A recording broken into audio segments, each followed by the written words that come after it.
Twisted law or justice? Real justice for the people. You decide. You know, alam nyo naman kung anong ibig ko sabihin eh. Men and women in uniform, nakikita ninyo kung ano lahat ng pinagsasabi ko dito. Eh, galing naman sa inyo yung mga report na yun eh. Diba? Maglokohan pa ba tayo? Galing naman sa inyo, paano ko naman malaman yun?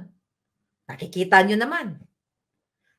Lahat ng ahensya ng gobyerno, lahat ng puting ahas, lahat ng informante ko na narinig ninyo ako, I don't know what we are waiting for. Galing sa inyo lahat yung paano ko malalaman yun. At alam ko na nakikita ninyo. So better, move now. Kailangan nyo pong kumilos bago mahuli ang lahat. Pansinin nyo ang mainstream media. Pansinin nyo. Talagang wala silang, hindi nila pinag-uusapan ang kapalpakan ni Kuting. Ano yung mga yan? Kayo mga mainstream media, mga inayupa kayo, nanonood kayo sa akin, ha? Alam ko nanonood kayo. Sige nga. Pag nandoon kayo sa gera, mag-cover kayo doon. Dali, mag-cover kayo.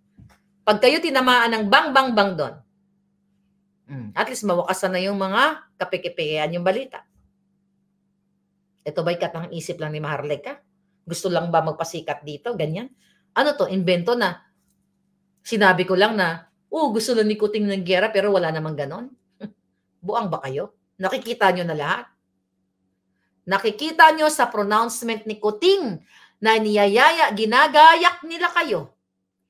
Inaanyayahan nila kayong maging matapang daw para lumaban sa China. Inaanyayahan ko kayong lumaban para sa katotohanan laban sa hinayupak na gobyernong ito. Diyan kayo lumaban to speak up peacefully. Ito nga lang rally natin. Di ba? Ngayong April, ayaw kayo bigyan ng permit. Yung mga hinayupak na mga mayors, mga kasabwat.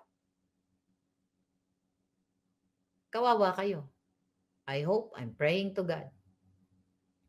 You know, kahit ako'y nagmumura dito, nagtapang-tapangan dito ng bonggang-bongga araw-araw. Well, hindi na talaga tapang-tapangan. Kasi harap-harapan naman yun. Gusto nyo magharap tayo ng bonggang-bongga. Pero at the end of the day, after ko mag-vlog, naiisip ko lagi, kawawa naman yung Pilipinas. Kawawa naman. Minsan nakakaiyak. Hindi minsan. Madalas nakakaiyak. Minsan may moment ako mga palangga na kahit kumakain, kahit nagkakape, naiyak ako ng bonggang-bongga. Sabi na ako, ano na naman yan? Sabi ko, wala lang kasi nakakaawa naman yung mga kababayan natin. Ngayon, isasalang na sa gyera, ganyan-ganyan. Tapos pinapakita ko yung mga article, ito anak, No. Kayo naawa ba kayo sa mga anak nyo, mga sir, mga ma'am? Nag-enjoy kayo ngayon, di ba? Yung mga anak nyo nasa private school, yung mga kawatan na ibaan dyan, yung anak nyo nasa ibang bansa.